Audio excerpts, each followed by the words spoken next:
Yay! Welcome back, welcome back, welcome back. Okay, I'm muting you all now. We are Viking Student Media.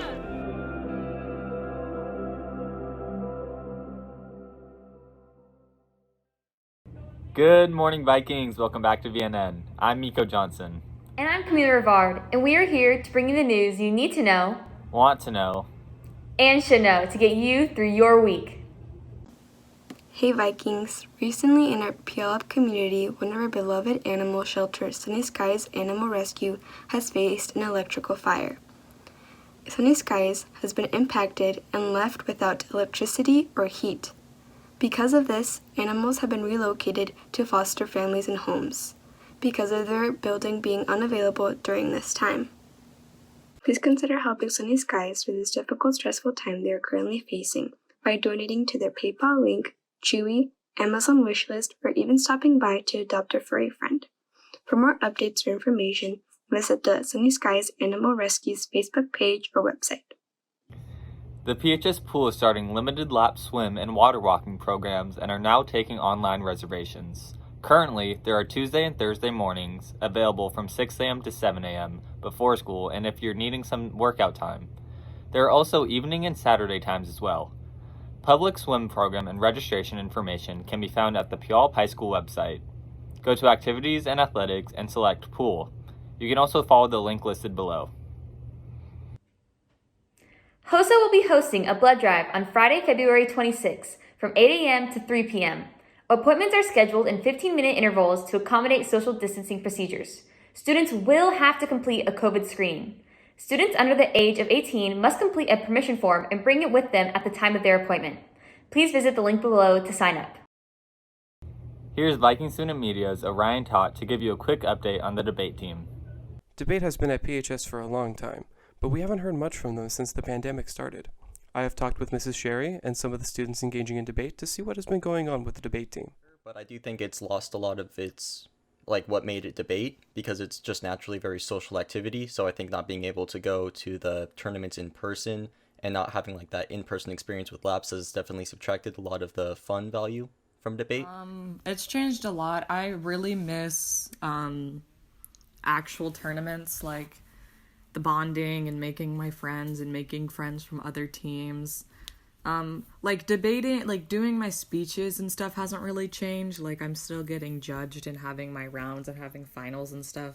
It's just I miss the social aspect from debating. Last year for nationals, they decided to create very quickly a digital platform for us to use to continue competitions for the national tournament. So we didn't stop. We had nationals last year entirely online, and we've expanded those digital platform options. So we started with just one, Classroom Cloud, and now we've expanded to 4 different options. And it's not the same. It's not the same social aspect. I think the competition is similar, is very, very similar. But I think part of why people do debate is the social aspect too, that you get to talk to other folks, that you get to spend time in between rounds, having conversations. And unfortunately, that's not quite the same right now. But the competition is still there. We're still winning trophies. And so, yeah, we've continued on.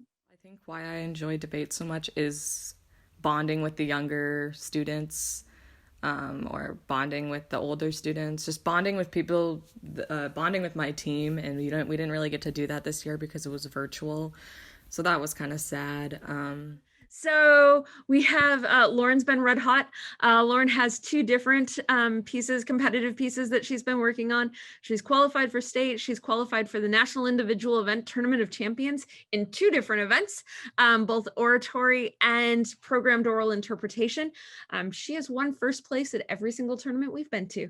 So she has been absolutely amazing and fabulous this year. Like I said, she's learned how to thrive in an environment that's definitely different. We have a duo team that's been doing really, really strong work, qualified for state. So that's Tegan Ferber and Olivia King. And duo's been incredibly hard this year. Having to have people in different spaces and try to get things taped together is hard. But they've found a way to make things work. Madison Williams is qualified for state and impromptu, jumped into impromptu and has really been hitting it out of the park.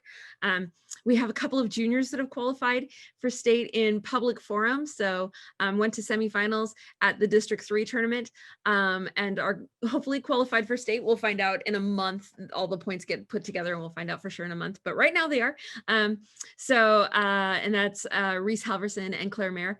And then finally in Student Congress, Kelvin's been making it into the super session, so the playoffs in Congress pretty consistently, and it looks like he's qualified for state also. So Calvin Pitzer in Congress. So we've had some students that have really figured this out and have taken it upon themselves to make sure that they are at their best competitive level, even though things are different.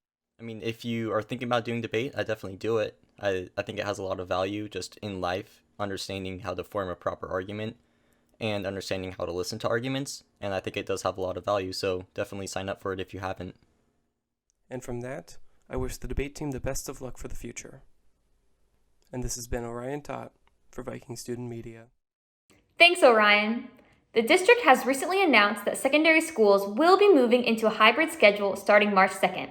For all confused about what this schedule means, here's multimedia editor Katie Rosa Beglin to help.